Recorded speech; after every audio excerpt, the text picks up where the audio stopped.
Have you ever wondered what Europeans' beginnings are and how it is explained in the Bible? Well, the question takes us back into the origin of man's history as recorded by the scriptures, from the creation of the first humans up to the Great Flood and the dispersion of the nations. The Bible presents a full tapestry of genealogies, divine plans, and pivotal events that shaped the people of Europe. In this video, we are going to plunge deep into these ancient texts, tracing the journey of Japheth's descendants as they dispersed throughout the world, adapted to new lands, and left their mark on history. This is no ordinary ancestry story. It is a story about God's design for man. Let us dive into this rich narrative. The unity of humanity, one blood, many nations. The Bible does make it clear that humans all descend from a single origin, deriving from the creation story that is documented in the book of Genesis. Acts 17:26 says, "And he has made from one blood every nation of men to dwell on all the face of the earth, and has determined their pre-appointed times and the boundaries of their dwellings." This is a cornerstone verse for the expression of human diversity and unity. But what does it really mean within the context of old history, and how does it apply to the story of Europeans? The concept that all people originate from a single origin is not only a theological claim, but a conceptual key to make sense of human relatedness, history, and even our biological differences. Genesis 1:26-27 says, "Then God said, 'Let us make man in our image, according to our likeness. Let them have dominion over the fish of the sea, over the birds of the air, and over every creeping thing that creeps on the earth.'" This passage identifies that creation was somehow an act of intention, wherein humans enjoyed a privileged position in God's creation, reflecting his nature in unique ways. It is more than a creation story, and it is a story of equal rights. It is saying every single human, irrespective of his race and place of birth, has dignity in himself because he was created in God's image. Such a biblical worldview collides with any that believes separate nations and races have their different origins or are inherently superior or inferior to others. It sets the truth opposite of the reality of all humans being in one family.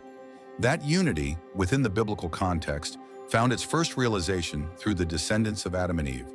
Over time, they multiplied to fill the earth, but over time, humankind fell away from God's ways.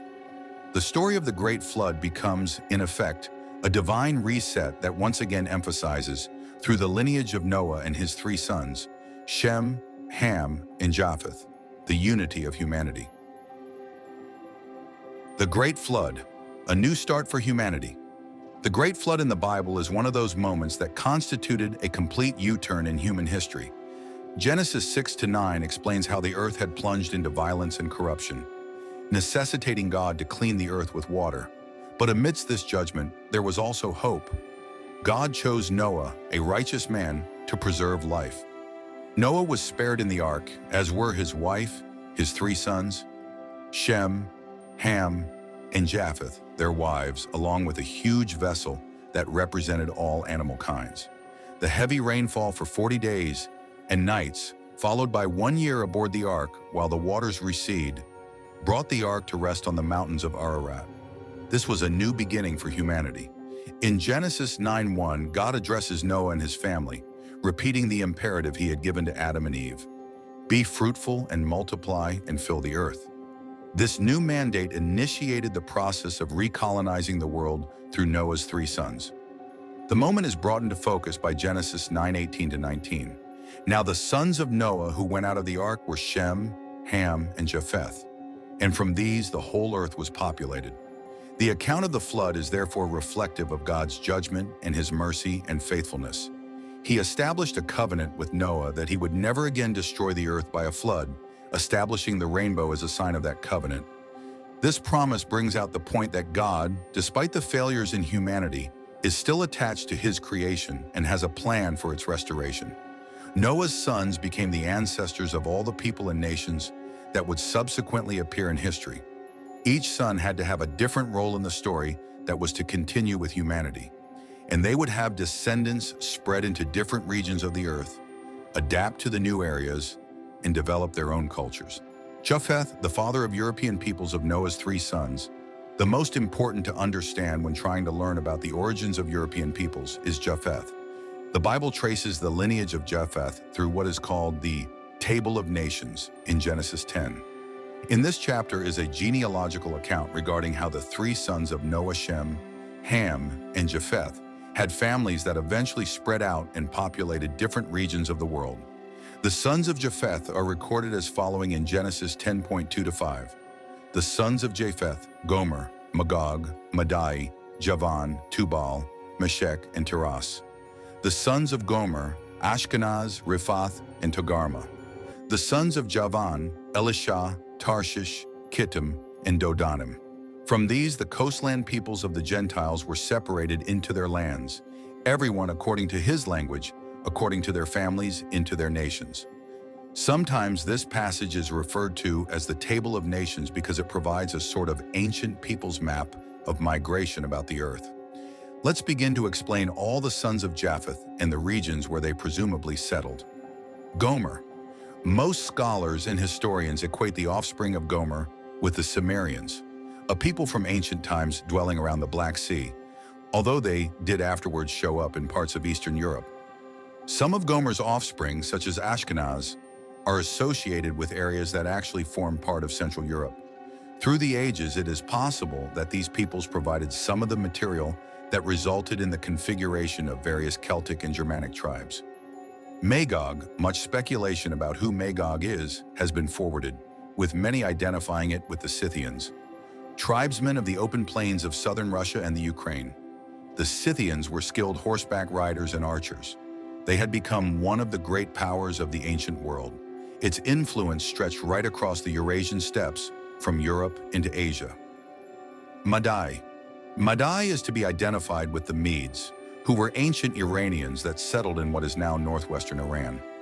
The Medes were important factors in the emergence of the Persian Empire, to whose culture they also contributed the foundations of the early Indo-European civilizations. Their presence in the region helped shape the cultural landscape of Western Asia. Javan. Arguably the most important of Japheth's sons regarding European history, Javan has traditionally been associated with the ancient Greeks. The Greek name of Javan is thought to fit the Ionians, who were one of the major Greek tribes. Major contributions came to Western civilization from the Greeks in the form of philosophy, democracy, and the arts. They built cities such as Athens and Sparta that became the centers of culture and learning. It was everywhere in Europe, and even in parts of Asia, following the conquests of Alexander the Great, that the penetration of Greek civilization took place during the Hellenistic era. Tubal and Meshech. Usually these two sons are connected with the settling of the ancient peoples in Asia Minor, that is, present-day Turkey and the Caucasus region. According to some historical records, Tubal was connected with the Tibareni, a tribe that dwelt near the coast of the Black Sea. Meshech is sometimes mentioned as having been linked to the Mushki, an ancient people inhabiting Anatolia. Huge impact on the early cultures of Asia Minor, these tribes played important roles in the cultural exchanges between Europe and the Middle East. Tyrus. Traditionally, the children of Tyrus have been identified with the Thracians, an ancient people who resided in southeastern Europe, or what is today mostly Bulgaria, parts of northern Greece, and the European side of Turkey. The Thracians were known with their warrior culture, their music, and their art, and had a sizable influence on the surrounding Balkan areas. Indeed, these sons of Japheth became very instrumental in the expansion of human civilization into Europe and parts of Asia. The biblical narrative here provides not only a genealogical record, but also a framework for understanding how different cultures and peoples emerge. It would thus seem that from the Table of Nations, deriving from one family, different groups with their own language and customs spread across the globe, each struggling with the environment in ways which would determine the course of their history and identity. The Tower of Babel, a pivotal moment in human history. While the Table of Nations, of course, provides the genealogy of the descendants of Noah, it is the account in Genesis 11 about the Tower of Babel that explains the disbursement of those groups and how they came to be differentiated in their languages and cultures. Prior to the actions and events described at Babel, the Bible teaches there was a time when the whole earth had one language and one speech. Genesis 11:1. This unity in speech enabled the people to work together, following which they decided to construct a city with a tower reaching heaven. They intended the monument to themselves as a great men's symptom of their reunion and power. Genesis 11:4 preserves the words of their plan. Come, let us build ourselves a city and a tower whose top is in the heavens. Let us make a name for ourselves, lest we be scattered abroad over the face of the whole earth. More than a building program was going on here. Actually, this was a rebellion against God's mandate to be fruitful and multiply and fill the earth. The humans wanted to remain together and create a central authority point. God wanted humanity to scatter throughout the earth to fill it. God now responded to it, a sediment descent through an act of intervention. His actions are described in Genesis 11:7-8 as follows. Come, let us go down, and there confuse their language, that they may not understand one another's speech. So the Lord scattered them abroad from there over the face of all the earth, and they ceased building the city. This was now the end of man's united endeavor at Babel and the beginning of linguistic and cultural diversification. The confusion of languages forced the people to give up their bold undertaking and disperse over different regions. Each one carried a peculiar language, which afterwards proved to be the attribute of their latest identity. This scattering from Babel explains why the descendants of Shem, Ham, and Japheth moved on to other parts of the world, forming their respective unique cultures and nations. To the children of Japheth, this of course meant migration northward and westward into what would be known as Europe and parts of Asia. They finally settled in their new lands, adapting to the environments and eventually developing new customs, traditions, and ways of life. It was one of those moments that set a precedent for the development of diverse civilizations in human history, the influence of environment on physical attributes. As the descendants of Japheth migrated to new regions, they entered zones of different climates and topographies to which their physical and cultural development was progressively subjected. Adaptation to such environments is not just a question of survival, but to many is seen as part of God's providential plan for humanity. The Bible addresses the wisdom found in creation in Job 12:7-10, but ask the animals and they will teach you, or the birds in the sky and they will tell you. In his hand is the life of every creature and the breath of all mankind. This passage would suggest that God's creation, including all the natural world, is full of insights into how life adapts and thrives. One of the most apparent adaptations among humans is skin color, which is for the most part determined by melanin. Melanin is a pigment produced in the skin that protects against ultraviolet radiation. People who stayed for longer periods in areas with high UV radiation, such as in Africa, developed dark skin to cut down on the strong sunlight. Conversely, when certain groups migrated into regions that were less consistently exposed to intense sunlight, such as Europe, their need for massive amounts of melanin was diminished. It was under these circumstances that lighter-skinned individuals had an advantage in terms of their skin's ability to synthesize vitamin D from limited sunlight. Vitamin D is highly important for the health of bones and teeth, especially when sunlight is scarce for several months out of the year. A consequence of this selection, generation after generation, lighter skin became dominant among European populations. That is an interesting example of how the human body can adapt according to different environmental conditions, enabling people to thrive across the globe in various habitats. Skin color, however, was not the only physical adaptation occurring. Some other characteristics that evolved along with the modification in different climates involve body shape and size. In cold climates, populations usually develop stockier body builds with shorter limbs, which were helpful in conserving body heat. This is generally known as Bergmann's rule, a principle of the relationship between temperature and body size.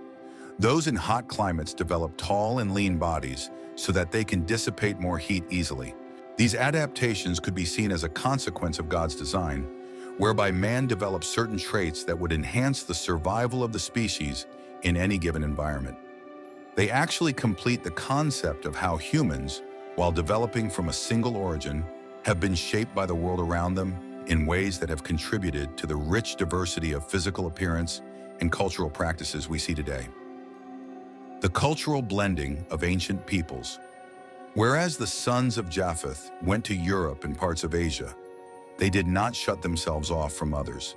The Bible does give an account of how different people interacted with one another, showing that among different cultures, mergers were common through trade, war, and marriage.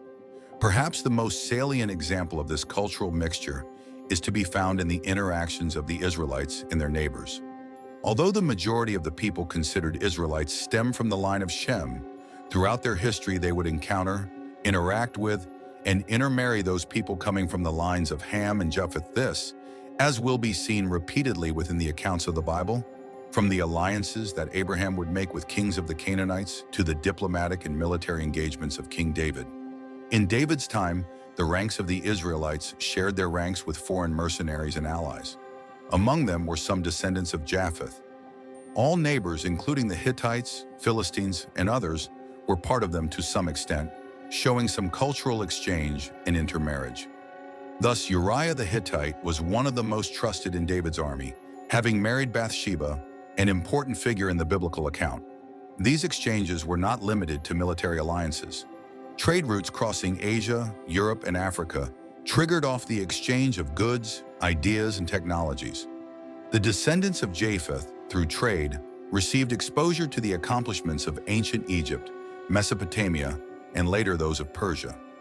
This dissemination of ideas greatly influenced the cultures of Europe, right from writing systems down to architectural styles. The inclusion of other backgrounds further illustrates this idea in the story of Ruth. Ruth was a Moabite woman who, upon opting to follow Naomi back to Bethlehem and take on the faith of Israel, became the great-grandmother of King David. Her story is one of the most potent in order to show how God's plan encompasses all nations, dissolves walls, and invites everybody into his family. Mixing of lineages and cultures in different ways is one of the recurring themes throughout the Old Testament. The point of all this is that though nations may have different origins and traditions, they come from one great divine outline. Intercommunication among peoples added to the richness of culture in the ancient world and played a very important role in the societies that came to be developed in Europe and beyond. Divine providence in human variety. The Bible is replete with the principle of divine providence, that God has a purpose and design for everything he created. This tenet is well encompassed in Acts 17:26, and he has made from one blood every nation of men to dwell on all the face of the earth, and has determined their pre-appointed times and the boundaries of their dwellings. It would seem from this verse that God brought all humans into being from one and arranged for their dispersion and development over the earth.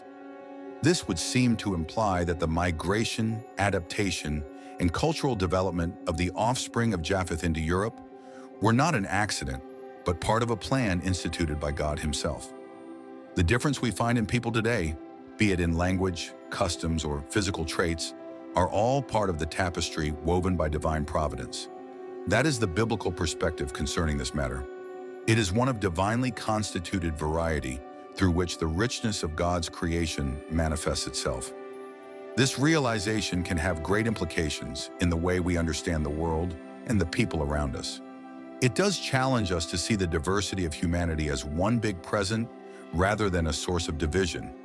It invites us to consider that each culture contributes something to the story of humanity and that each person is part of a great family. The story of the nations in Scripture is more than a record of ancient peoples. It is a reminder of the interdependence of all humanity. Every tribe, every nation, and every language is involved in God's purpose for people. This stretches forward into the new creation, as shown in Revelation 7:9, when people from every nation stand before God's throne in worship, united in their distinction of differences. The legacy of Japheth's descendants in European history.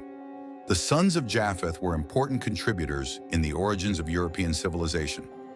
As they migrated to further parts of Europe, they became the bedrock upon which many cultures were to be built that make up Western history today. The two most jolting contributions in the ancient world were that of the Greeks and the Romans. As the Greeks were the descendants of Japheth, the tradition in philosophy, sciences, and the arts was rich. Democratic concepts of administration, rights of the individual, and use of reason have been introduced by them, which later on would characterize Western thought for many forthcoming centuries. On their part, the city of Athens and other city-states developed intellectually, a place of attraction for scholars, artists, and thinkers from the whole of the Mediterranean.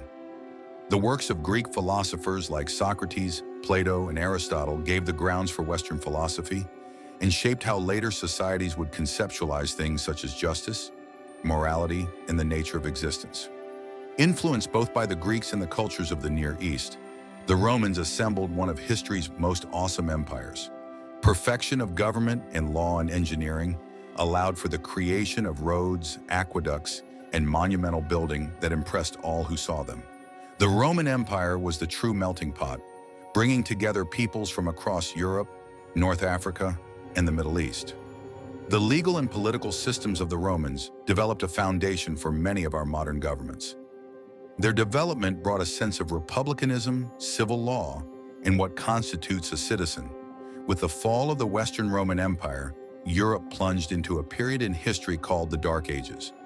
It was during this age that many of the tribes descended from Japheth, like the Goths, Vandals, Franks, and Anglo-Saxons, reached center stage in reordering the continent. In fact, these laid the ground for the medieval kingdoms that blossomed into the modern nations of Europe. Christianity as a dominant faith took hold in the Middle Ages and radically changed the European cultural and spiritual outlook of the continent. It was a continuum of the divine plan, which started with the descendants of Noah, providing a new unity of vision, and alludes to the principle of man being part of God's one family despite their diversity. The migration period, a time of transformation. The most significant developments that occurred among the descendants of Japheth are apparently seen during the period now referred to as the migration period or barbarian invasions during the 4th to 6th centuries AD. During this time, a number of tribes and peoples moved across the European continent, which shaped it politically and culturally in many respects. Starting around the time of Augustine, large hordes of Goths, Vandals, Huns, and Franks, many of whom are believed to have descended from Japheth, began pressing into Roman territories, contributing to its final collapse. The effect of these migrations was that new kingdoms and cultures were formed, which became the basis of medieval Europe. The Goths were among the most influential forces for change in Western Europe. Divided into two groups, the Visigoths and the Ostrogoths, having sacked Rome in 410 AD, they finally settled in Spain, where they founded a kingdom that combined Roman and Germanic elements. The Vandals invaded North Africa and briefly had the establishment of a kingdom that rivaled the power of the Byzantine Empire. In modern terms, their reputation for destructive invasions survives in the term vandalism. Starting with Clovis and other leaders, it had grown to become one of the strongest and most powerful tribes of the western part of Europe. It was, in fact, the forerunner of modern France. This year, 496 AD, marked a very important event in the conversion of Clovis to Christianity and made the Frankish kingdom align itself fully with the Catholic Church, thus opening a door for Christianity to spread throughout Northern Europe. These were not mere migrations of conquest and war, but exchange avenues for ideas, technologies, and cultural practices as well. The merging of Roman and Germanic traditions gave Europe its new identity, one that harmoniously combined elements from the ancient world with the emerging medieval culture. The role of Christianity in shaping European identity. As the sons of Japheth migrated throughout Europe, so did their propagation of the Christian faith and the adoption of it. In many ways, it became what European identity was about, their first step into a deeper continuity with the divine mission, beginning with Noah as the conversion to Christianity swept across Europe. Apostle Paul was on missionary journeys to the cities of Philippi, Thessalonica, Athens, and Rome, proclaiming Jesus Christ to the Jews and Gentiles. In his letters to the early churches, he addressed cultural diversity issues, urging believers to perceive their identity as members of one body in Christ, beyond the ancient practices of Jew and Greek, slave and free. Galatians 3:28 captures this vision.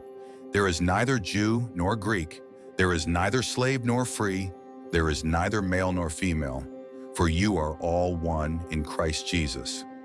This was a message appealing to many in the Roman Empire because of its new sense of unity and purpose.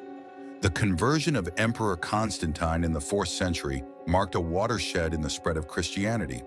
The Edict of Milan of 313 AD made Christianity a legally recognized religion within the Roman Empire, But this was actually a guarantee that opened the floodgate toward the Christianization of Europe.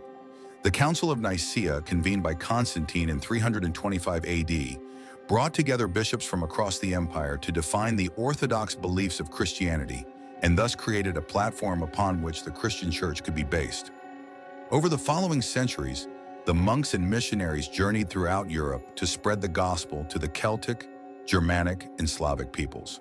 Figures such as St. Patrick in Ireland, St. Augustine of Canterbury in England, and St. Cyril and St. Methodius among the Slavs provided the keystone for bringing Christianity to Northern and Eastern Europe. It was the Christian faith that united all of medieval Europe, influencing its art, literature, and philosophy. Translations of the Bible were made available in Latin, a language understood by scholars, while monasteries became centers of learning, preserving accumulated knowledge from the ancient world. The church became a guiding force in medieval Europeans' lives, promising them a vision of eternal life, belonging to something greater, a spiritual community. The Renaissance and Reformation, rediscovering ancient roots. Especially as medieval Europe gave way to the Renaissance, the classical heritage of the Greeks and Romans, many of whom are claimed to have descended from Japheth's son, was once again extolled. By a renewed interest in the ancient classics, combined with newly forming curiosity about the natural world, the arts and intellectual pursuits began to flourish during the Renaissance.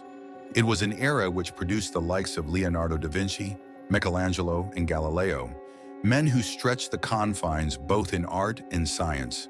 The humanism of the Renaissance spoke to the potential of the individual in the worth of human accomplishment, themes resonating with the biblical idea of being made in the image of God. The Reformation, with representatives like Martin Luther and John Calvin, caused a sea change in the spiritual topography of Europe.